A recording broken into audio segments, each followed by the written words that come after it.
हम इस बात पर आस्था रखते हैं कि मानवता केवल संपूर्ण जगत का ही नहीं, समस्त ब्रह्मांड का केंद्र है। हमारा ये मानना है कि पृथ्वी और उसके सभी संसाधन केवल हमारे लिए और हमारी खुशी के लिए बनाए गए हैं। ये विश्वास आगे चलकर धर्मों का रूप ले लेता है। कुछ धर्म आलोचना का स्वागत करते हैं और कुछ रूढ़िवाद की वजह से बाहरी विचारधाराओं को स्वीकार करने से इनकार कर देते हैं। हम मनुष्यों ने तो इस रूढ़िवाद से प्रेरित होकर धार्मिक पुस्तकें भी लिख डाली, जिनमें हमने केवल उन बातों का जिक्र किया है जो हमारी मान्यताओं से मेल खाती थी। इनके अनुसार ईश्वर ग्रह नक्षत्रों, सितारों, ब्लैक होल्स और आकाश गंगाओं का निर्माण सिर्फ इसलिए करता है ताकि मनुष्य सदा के लिए सुरक्षित और आनंदित रह सके और मानव सभ्यता को सभी संसाधन प्राप्त होते रहें। इस सोच की वजह से हम ये भूल जाते हैं कि ऐसी कई प्राकृतिक दुर्घटनाएं हैं जो इस बात को साबित करती है कि ये ब्रह्मांड मानव मात्र के लिए नहीं बना है और हमारा एक ऐसे ईश्वर को मानना जो हमसे प्रेम करता है एक भ्रांति मात्र है।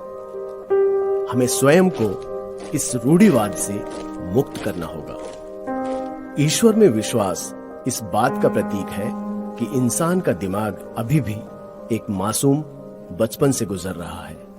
हम धार्मिक ग्रंथों में मौजूद काव्यात्मक भावों की सराहना कर सकते हैं। हम धैर्यपूर्वक ईश्वर के बारे में कही गई सारी बातों को सुन सकते हैं। हम ये मानकर चल सकते हैं कि इस प्रकार का विश्वास इंसानी दिमाग के क्रमिक विकास का एक आवश्यक हिस्सा है। सभी धर्म ग्रंथ एक जैसे नहीं होते। कुछ जैसे कि भक्ति वेदांत और बौद्ध, जैन, यूनानी और मिस्र के धर्म और ताओ, कन्फ्यूशन और शिंतो ग्रंथ अपने से विपरीत विचारधाराओं को सम्मान देते हैं और उन पर वार्ता करने को तैयार रहते हैं। कुछ और ग्रंथ जैसे बाइबल और कुरान ये मानकर चलते हैं कि इंसानी दिमाग पिछड़ा हुआ है और तर्क संगत दृष्टि से आगे नहीं बढ़ सकता। सच तो ये है कि फसलें हमारे लिए नहीं उगती। फल और मसाले इसलिए स्वादिष्ट नहीं होते ताकि वो इंसान को अच्छे लगें। फसलें उगती हैं और इंसान उन्हें खाते हैं, बस। नदियां इसलिए नहीं बहती क्योंकि हमें पानी की आवश्यकता है। नदियां बहती हैं इसलिए हमें पानी मिलता है। डायनासोरों के युग में भी नदियां बहा करती थी, फूल खिलते थे और आकाश में तारे भी चमकते थे। जब पृथ्वी पर शीत युग चल रहा था, यहाँ तक कि पृथ्वी के जन्म से पहले भी सूर्य आकाश में बेरोक टोक चमकता था।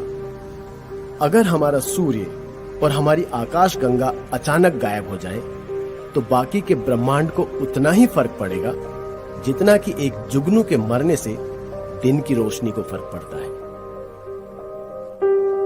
एक ऐसा अनंत और अविचलित ब्रह्मांड जिसे सैकड़ों सूर्यों या सौर मंडलों की मृत्यु से कोई फर्क नहीं पड़ता, इसे हम ईश्वर मान सकते हैं। पर यह विचार हमारी कल्पना के ईश्वर से बिल्कुल अलग है। यह मानवता का ईश्वर नहीं होगा, यह ब्रह्मांड का ईश्वर होगा।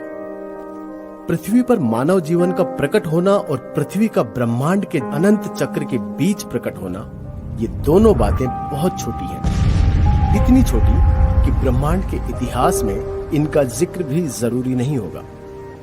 प्रकृति का हमारे अनुकूल होना एक संयोग मात्र है। जब तक ये संयोग जारी है तब तक हम जिंदा रहेंगे और जब तक हम जिंदा हैं तब तक हम इस संयोग को ईश्वर मानकर कुछ फूल अर्पण कर सकते हैं।